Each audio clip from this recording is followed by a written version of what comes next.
هاي يا بنات، عاملين ايه؟ يا رب كلكم تكونوا بخير ويومكم جميل وانتوا اجمل. فيديو النهارده واخيرا ميك اب توتوريال، ومعايا حاجه يلا بينا نشوفها. ماجنيفايز كريمسون اديشن من ريميلاند. مش عارفه مين اللي مسؤول عن الاسم الطويل قوي ده، بس هو ده اسمها فعلا ورقمها 07. بصوا يا بنات روعه الالوان، بصوا هتلاقوا كل الدرجات البيزك اللي اي بنوته بتحبها. الباليت يا بنات فيها 6 شادوز شimmer وزيهم مات، وكمان زي ما انتم شايفين يا بنات الباليت فيها تنوع رهيب ما بين الالوان الترابيه وما بين البينكات. يعني لو انت من البنات اللي بتحب اللوكس البنيات والاكسدي والحركات والكلام ده كله، هتعملي اللوك اللي انت عايزاه بالباليت دي كله. ونفس الموضوع لو انت من البنات اللي بتحب الدرجات اللي هي البينكات والدرجات الجامده والبرجاندي والحركات دي، برضو هتعرفي تعملي، لانه فيها الميكس الرهيب ده. انا شايفاها انها بصراحه جوكر، ومش هكدب عليكم ما ترددتش ولا ثانيه واحده في ان انا اشتريها لما لقيت انها ب 199 جنيه. وفي كتير من اليوتيوبر الاجانب لما كنت بشوف ريفيوز عن الباليت دي شبهوها بانها الدوب بتاعه ايربن ديكي. انا بصراحه مش فاكره اي اديشن فيهم، لان انتوا عارفين ان اديشنز ايربن ديكي كتيره قوي. فهرجع تاني للفيديوز وهحط لكم صوره الباليت. انا لما جبتها ما كنتش مركزه ان انا اجيب الدوب او البديل لايربن ديكي. انا كل اللي يهمني في الفيديو ده هل هي فعلا لقطه بقى. بمعنى ايه؟ اول حاجه بالنسبه للونها على العين واضح وبيجمنتد ويعني يتشاف كده، ولا هاخد حاجه خفيفه تباشير هتتعبني هتاخد مني وقت. دي نقطه. النقطه التانية عايزه اعرف برضو وضعها ايه في الدمج. هل الدمج بتاعها بسيط وسهل وسريع، مش هتقطع مش هتكلكع؟ برضو نقطة مهمة جدا بالنسبة لي. فلو طلعت بيجمنتد وطلع الدمج بسرعة وما بيقطعش وما فيش مشاكل فيه، يعني بجد هتبقى لقطة 2023. الباليت بيجي معاها البراش دي، البراشز اللي بتبقى موجودة في أغلب الباليتس الدراج ستور بيبقى على الله حكايتها. يعني أنا ما باخدش منها أي أمل صراحة، بس ممكن نعمل لها إيه؟ إعادة تدوير. يعني ممكن ندور لها على حاجة لو عايزين إن إحنا نستخدمها، مفيش مشكلة. هستخدم كونسيلر شي جلام درجة كوكونات فليكس في إن أنا أكنسل الهالات وأي آثار حبوب موجودة على بشرتي. وخليني اقولك على تريك حلوه قوي هتفرق معاكي لو انت بتستخدمي كونسيلر شي جلام تحديدا درجه كوكونات فليكس. اول ما تحطيه ما تدمجيهوش على طول. مش موضوع ان انا بعلي الكفرج بتاعته، لا، الفكره انه لما بيتحط على البشره وبياخد من حراره الجسم بيأكسد ودرجته بتبقى احلى بكتير من لما بتحطيه في الاول وفريش كده تروحي دمجاه. فبيكنسل معايا الهالات بشكل احلى بكتير من لما بيكون هو لسه محطوط. بمعنى انه هو لما بيأكسد بيقرنج، والقرنجة دي بتبقى حلوة قوي فكنسلت اي مشاكل موجودة في بشرتي انا مش عايزاها. الاول زي ما انتوا شايفين كده انا بدمج ببراش علشان ما اشفطش كل التغطية بتاعة الكونسيلر. شايفين يا بنات وحد البشرة ازاي؟ ولا كأن كان فيه هالات ولا كان فيه آثار حبوب، لا خطير قوي. انا اكتشفتها كده بالصدفة ففرقت قوي معايا، فكنسلت مشاكل البشرة. بالنسبة للفاونديشن هستخدم ميكس ما بين كاركتر وده رقم 3 وشي جلام وده درجة اسمها ساند.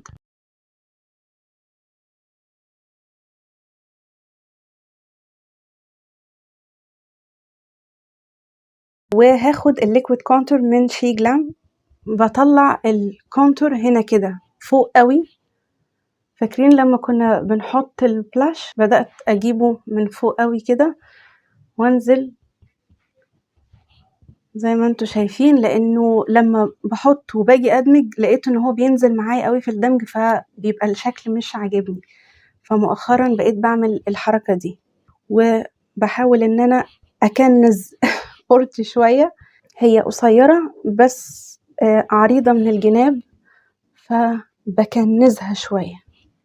نفس الموضوع هنا وهنا كده عند الأنف من فوق في الحتة دي، وبعد كده بدمج برضو وانا طالعة على فوق كده. وايدي خفيفة جدا على فكرة علشان ما حركش الفاونديشن بتاعي. بعد كده يا بنات من ايرا كوزماتكس دي باليت اي شادو. بس فيها هنا لون كريمي، هاستخدم نتفة منه، يعني حاجة لا تُذكر كده منه، هاستخدمه هنا كده. التركيبة ما حبيتهاش كeye shadow لإنه هو كريمي أوي، ففوق العين بيفضل يخطط، مهما تعملي هو هيفضل يخطط معاكِ على طول. بنفس البراش اللي كنت بادمج بيها الcontour بانضفها وبادمج blusher هنقول إن هو blusher. خلاص هاضوي تحت العين بالكونسيلر ده من كاتريس علشان برضو أسحب وشي شوية، بقيت بنزل الكونسيلر على تحت السيكة كده. هستخدم السبراي ده من دكتور راشيل، وهستخدمه كده ان انا ارشرش على وشي علشان الدمج يبقى ايه مريح. بعد كده بقى هبتدي امشي كل البشرة بالسبونج، هدخل بقى كله في بعضه عادي خالص. هستخدم اللوز باودر دي من فيت مي رقمها 20. اللوز باودر يا بنات انا باخدها كلها كده على قلب البراش ماشي، وبكف ايدي بقلل، وبعد كده بحط طبقة خفيفة قوي اول حاجة منها كده، ابتدي ابص لفوق تحديدا منطقة تحت العين. وده بس يا بنات عشان لما تيجوا تحطوا الباودر ما تكلكعش معاكم وتديكوا حاجة كده منظر مش حلو خالص في الفاينل. طب يا بنات دلوقتي بقى هنبتدي نشتغل في لوك العين، وعلشان اعرف احكم على البالت مظبوط لازم ابدأ كل الخطوات المظبوطة تمام. فهبتدي اكفر جفن العين بالكونسيلر برضو بتاع كاتريس، مش هكتر برضو، هي نتفة كده زي ما انتوا شايفينها، وهدمجها بالسبونج الصغنطوطة. نثبت بقى اللي انا عملته ده. هستخدم اللوز باودر دي من MN هنا بس كده تحت العين، بس عايزة احافظ على منطقة تحت العين من اي اي شادو هينزل، لانه انا معرفش الباليت دي بتفول اوت او بتنزل ولا لا. وهنا كده عشان دايما الاقي الاي شادو ساب كل حتة انا محافظة عليها ونزل على مناخيري. هبدأ باللون ده، لون انتقالي، هحطه هنا كده، شايفين بيندمج حلو قوي وبمنتهى السهولة. هاخد اللون ده بمجرد بس ما بحط البرش في اللون، شوفوا الكمية اللي بتطلع، شايفين حلو قوي. شايفين انا بجد حبيت الدمج والبيجمنت بتاع الشادوز روعة. بعد كده يا بنات هاخد اللون ده، وطبعا بصغر البرش اكتر واكتر. شايفين اللون؟ لا بصراحة الباليت دي يتجاب ألوانها، يتجاب ألوانها. شايفين اللون؟ اللون محترم واضح مش تباشير. هاخد اللون ده وهنا كده في الحتة دي هدمجه مع الشادو اللي أنا لسه حاطاه.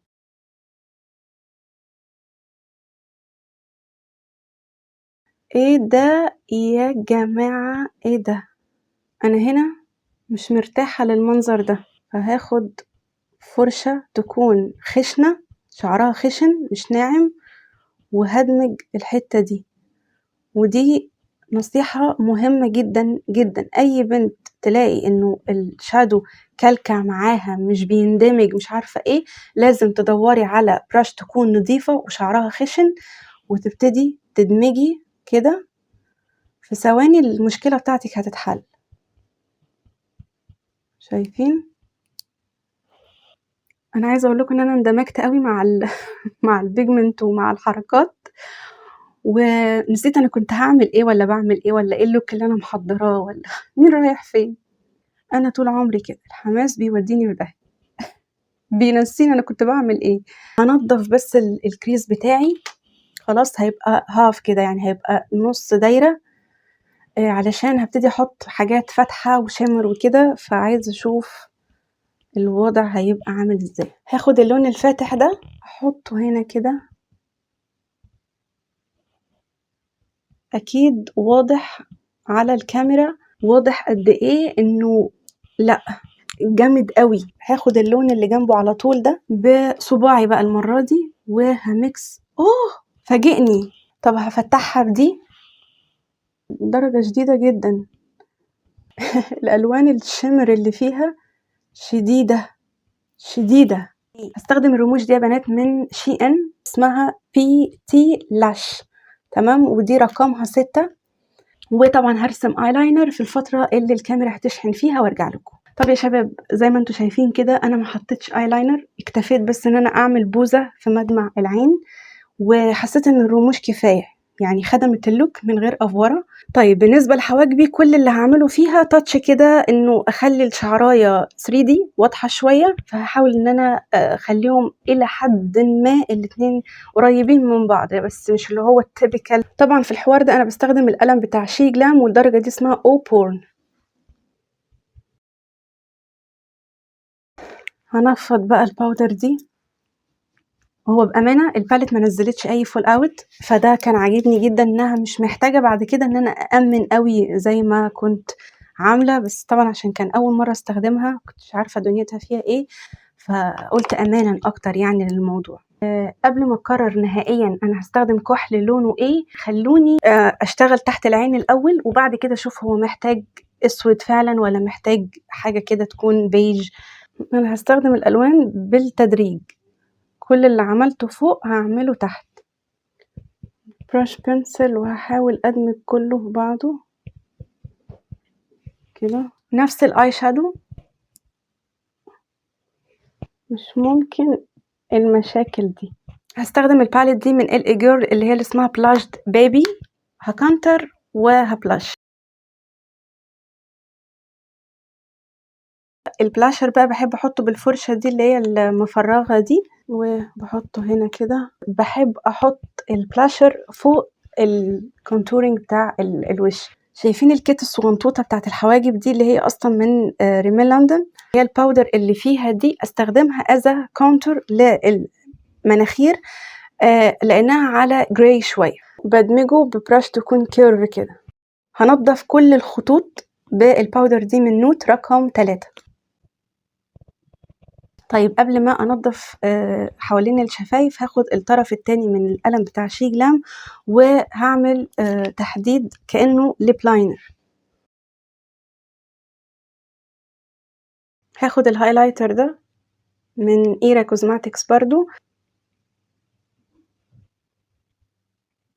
بالنسبة بقى للليبستيك، فانا عايزة امكس الدرجتين دول مع بعض، فعلشان ده ليبستيك هاخده كده على ايدي، ومن ده خلاص هحط تنتوفة كده، لانه ده افتح من ده طبعا بكتير، ده على بينك شوية.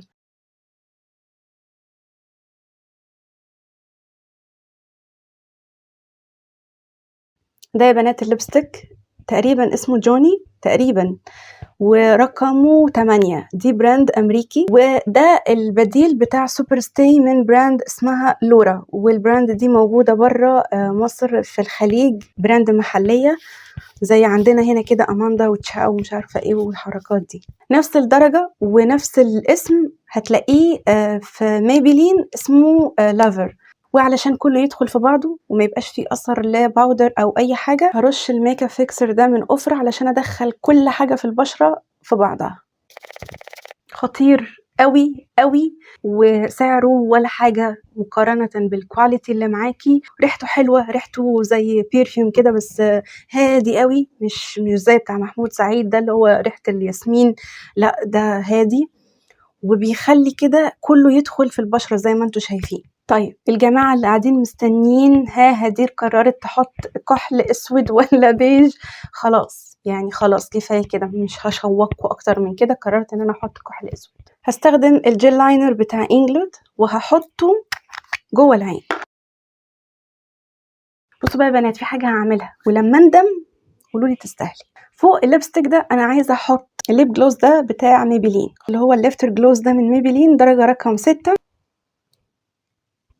ايه لا ما ندمتش اتبسطت. وطبعا في نهايه الفيديو انا احب اشكر جامد جدا الباليت دي، بامانه ابهرتني على سعرها وعلى الكواليتي وعلى البيجمنت بتاعها وعلى الدمج وعلى كل حاجه والالوان والميكس وكل حاجه. باليت اقتصاديه جدا. انت على فكره الفاينل لوك ده انت ممكن تروحي بيه مناسبه، فرح، اي حاجه. ولو عاوزين ان انا اعمل لكم لوك تاني بنفس الباليت دي مثلا على الوان ترابيه فقط. المرة دي إحنا عملنا على بينكات شوية أو موفات وكده. اكتبوا لي اعملي منها بارت 2، واللي هتطلبها تبعت لي على الانستجرام بتاعي إنها طلبتها، علشان باحب أشوف أوي مشترياتكم بناءً على الحاجات اللي بارشحها لكم. ما تنسيش تعملي لايك كبيرة وشير الفيديو ده كمان مع صحباتك، ولو بتتفرجي عليا وأنتِ مش مشتركة اشتركي دلوقتي يلا في القناة وفعلي الجرس علشان كل ما بنزل فيديو جديد بيجيلك مني إشعار على الموبايل إن الفيديو الجديد نزل وبتكوني أول المشاهدات. وبس كده يا حلوين، أشوفكم على خير، سلام.